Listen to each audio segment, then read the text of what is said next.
Friends, welcome to யாஷிகர். நீண்ட இடைவெளிக்கு பிறகு மறுபடியும் நம்ம ஃபேவரட் ஹீரோயின் வந்து சீரியலுக்கு என்ட்ரி கொடுக்குறாங்க. எஸ், நம்மளோட லாவண்யா பாண்டியன் ஸ்டோர்ஸில் முல்லை அப்படிங்கிற கேரக்டர் வந்து நடிச்சிருந்தாங்க. அந்த கேரக்டருக்கு அப்புறம் அவங்களுக்கு நிறைய வந்து வாய்ப்புகள் வரும் அப்படின்னு சொல்லி எதிர்பார்த்துட்டு இருந்தோம். ஆனால் வெப் சீரிஸ் ஷூட்டுன்னு பிஸியாக தான் இருக்காங்க. ஆனால் சீரியலில் வந்து என்ட்ரி கொடுக்காம இருக்காங்க. இப்போ கரண்ட்டாக வந்து நினைத்தாலே இனிக்கும் அப்படிங்கிற சீரியல் ரொம்பவே சூப்பராக நம்ம ஜீ தமிழில் ஓடிட்டுருக்கு இல்லையா, அந்த சீரியலில் ஒரு கெஸ்ட் அப்பியரன்ஸாக லாவண்யா வரப்போகிறாங்க அப்படிங்கிற மாதிரி அப்டேட் வந்திருக்கு. ஃபஸ்ட் டைம் கெஸ்ட் அப்பியரன்ஸாக சீரியலில் வந்து என்ட்ரி கொடுக்குறாங்க அப்படின்னும்போது மேபி அப்கமிங்கில் ஜீ தமிழில் அவங்களோட சீரியல் வர்றதுக்கு வாய்ப்பும் இருக்குது. பார்க்கலாம், வெயிட் பண்ணி.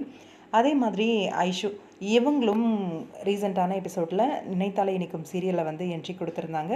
ஹீரோயின்ஸ் எல்லாம் ஒருத்தராக வந்து இந்த சீரியலுக்கு என்ட்ரி கொடுத்துட்ருக்காங்களே, என்னடா விசேஷம் அப்படின்னு ஸ்டோரி வந்து கொஞ்சம் போல் சேஞ்ச் ஆகுது போல் இருக்குது. அதனால் நியூ என்ட்ரிஸ் எல்லாம் கொண்டு வந்து அசத்திட்டுருக்காங்க.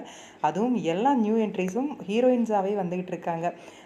ஒரு ஊரில் ஒரு ராஜகுமாரி சீரியல் பண்ணினாங்க இவங்க ஆல்ரெடி ஜீ தமிழில். அது மட்டும் கிடையாது, விஜய் டிவிலையும் ஒரு சீரியல் பண்ணியிருக்காங்க.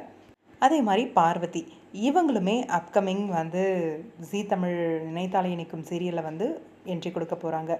இவங்கெல்லாம் கண்டினியூஸாக இருக்க போகிறாங்களா சீரியலில், இல்லை கெஸ்ட் அப்பியரன்ஸ் மாதிரி வந்து போக போகிறாங்களான்னு தெரியல. இத்தனை ஹீரோயின்ஸ் ஒரேடியாக வராங்க அப்படின்னும் போது ஸ்டோரியில் ஏதோ சேஞ்சஸ் பண்ணியிருக்காங்க போல இருக்குது. அப்கமிங் இன்ட்ரெஸ்டிங்கான ட்ராக் ஏதோ வரப்போகுது அப்படின்னு நினைக்கிறேன். அதனால தான் ஹீரோயின்ஸ் வந்து அந்த கெஸ்ட் அப்பியரன்ஸ் மாதிரி இருந்தாலுமே நடிக்கிறதுக்கு ஒத்துக்கிட்டு இருக்காங்க போல். ரொம்ப இன்ட்ரெஸ்டிங்காக இருக்கும் அப்படின்னு நினைக்கிறேன். பார்க்கலாம், வெயிட் பண்ணி. உங்களோட கருத்து என்ன? நினைத்தாலே இனிக்கும் சீரியல் என்ட்ரிஸை பற்றி கமெண்ட் பாக்ஸில் சொல்லுங்கள்.